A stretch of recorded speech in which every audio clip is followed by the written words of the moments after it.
दुखद है जो घटना हुई है। हमारे सांसद जियाउर रहमान जब संभल में ही नहीं थे और उसके बावजूद भी उन पर एफआईआर दर्ज करना, ऐसा उदाहरण कभी किसी को मिला होगा देखने को, सुनने को? एक पुलिस अफसर ये कह रहा हो कि नेता बनना छोड़ दो, नेताओं का सहारा लेना छोड़ दो, किसके लिए भाषा थी वो? और मैं ये कहना चाहता हूँ, हालांकि सब जानकारी आपके पास है, दुखद है कि नईम जैसे नौजवान की जान चली गई, बिलाल की जान गई है, रोमान की जान गई है, कैफ, अयान, और इसमें से कुछ कम उम्र के भी हैं। मुझे याद है जब मैं लखनऊ में प्रेस कर रहा था, उस समय जो जानकारी थी और जो जानकारी छिपाई जा रही थी, जब वहां पर लोकल स्तर से जानकारी हासिल हुई, तब मैंने कहा कि नईम की जान गई है और पुलिस की गोली से गई है। आप लोगों पे सब वीडियोस हैं, आप लोगों पे जगह जगह से वीडियोस मिले हैं, कवरेज है पूरा का पूरा कराया गया ये दंगा है। और किसने कराया? सरकार ने कराया, क्योंकि सरकार जो बेईमानी कर रही थी, सरकार जिसने वोट लूटा, सरकार ने जिसने मशीन पर ईवीएम की बटन बार बार पुलिस से दबाई, प्राइवेट ड्रेस में पुलिस लगाई, उस चुनाव में इनकी धांधली, इनकी चोरी न पकड़ी है, इसलिए जानबूझ करके संभल में घटना कराई है। और मैं पढ़ना चाहता हूं, संभल की शाही जामा मस्जिद के खिलाफ 19/11/2024 को सिविल जज चंदौसी संभल में एक याचिका डाली गई। कोर्ट ने दूसरे पक्ष की सुने बगैर उसी दिन 19/11/2024 को सर्वे के आदेश दे दिए।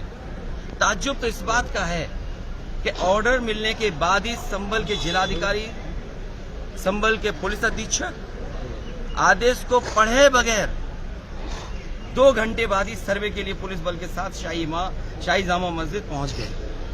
जामा मस्जिद की कमेटी, जनप्रतिनिधि, उलेमा इकराम, सभी अधिवक्ताओं ने सहयोग दिया।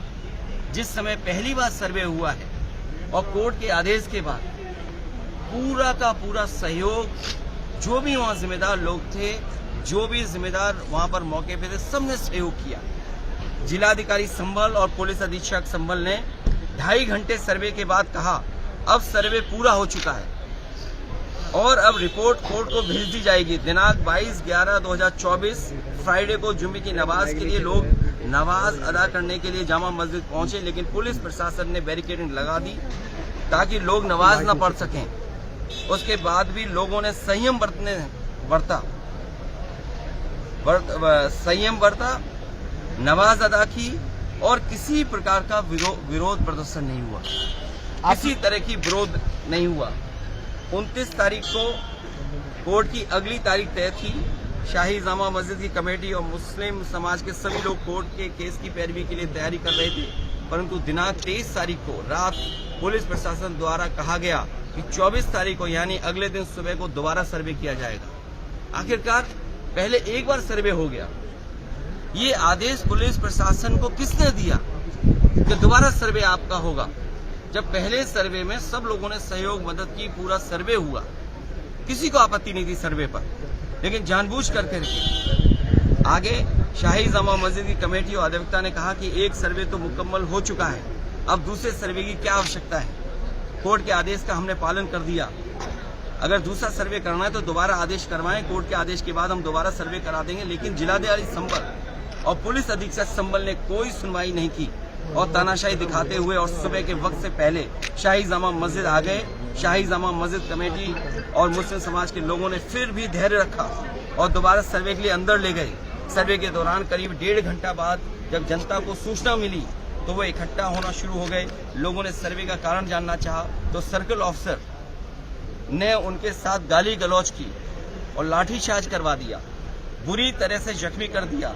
इसका विरोध करते हुए चंद लोगों ने पत्थर चलाए, जिसके बदले में पुलिस सिपाही से लेकर अधिकारी तक ने अपने सरकारी और प्राइवेट हथियारों से गोलियां चलाई, जिसकी वीडियो रिकॉर्डिंग है, जिसके एवज में दर्जन लोग गोलियों से घायल हो गए। 5 मासूमों जो कि अपने घर से सामान लेने के लिए निकले थे, उनकी मृत्यु हो गई। संभल का माहौल बिगाड़ने में याचिका दायर करने वाले लोगों के साथ पुलिस और प्रशासन के लोग जिम्मेदार हैं। इनको निलंबित किया जाना चाहिए और हत्या का मुकदमा चलाया जाना चाहिए, जिससे कि लोगों को इंसाफ मिल सके और आने वाले समय में कोई इस प्रकार की संविधान के खिलाफ गैर कानूनी घटना को अंजाम न दे जा सके। और बीजेपी के लोग ये